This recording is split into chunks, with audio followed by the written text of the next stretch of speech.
Hello guys, it's me Stone X YT. তো কেমন আছো তোমরা? আবারও নতুন একটি ভিডিও নিয়ে চলে আসলাম। আজকের ভিডিওটা হলো একটি সত্যি ঘটনা এবং গল্প বলতে পারো, একটি সত্যি গল্প। সেই গল্পটা হচ্ছে ভিডিওতে দেখো। আমি এখন ভিডিও শুরু করা যাক, তারপর গল্পটা শোনো। তো গল্পটা হলো অনিক আর রাতুলের গল্প। এটা একটি সত্যি ঘটনা এবং গল্প। তো শোনো। অনিক আর রাতুল ছিল দুই বন্ধু। সারাদিন কাজ করে প্রতিদিন রাতে একসাথে র্যাঙ্ক পুশ করা ছিল তাদের প্রতিদিনের কাজ। গেম খেলার কাছাকাছি তারা মাঝে মাঝে ইমোশনাল কথা বলতো, যে ভাই রিয়েল লাইফ কেউ না থাকলেও গেমিং লাইফে তুই আছিস। এইসব কথা বলতো এবং ভালোভাবে গেম খেলতো। গেম খেলতে তাদের অনেক ভালো লাগতো। কিন্তু একদিন হলো গেমে আর অনেক আসে না।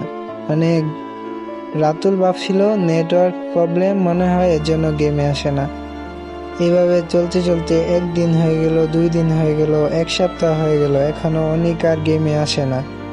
কিছুদিন পর রাতুল জানতে পারলো যে তার বন্ধু অনিক এক বিশাল সড়ক দুর্ঘটনায় তাকে ছেড়ে সারা জীবনের জন্য চলে যায়।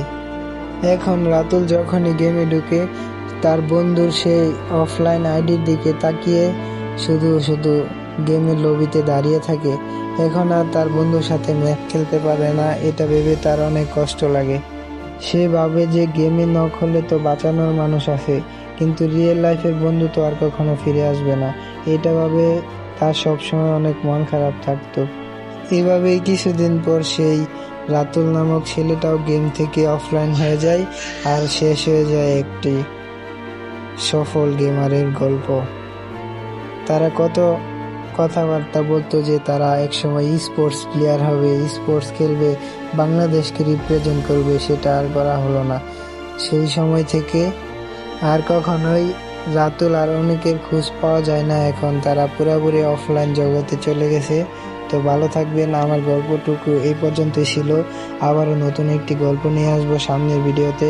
আশা করি সকলেই ভালো থাকবেন। আর ভিডিওটি ভালো লাগলে লাইক কমেন্ট শেয়ার করবেন, আর চ্যানেলে নতুন হয়ে থাকলে সাবস্ক্রাইব করবেন।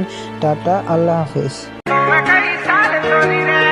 आउटफिट मेरा तू कमाल छोरी रे, जो देख लेना सोवे कई साल छोरी रे।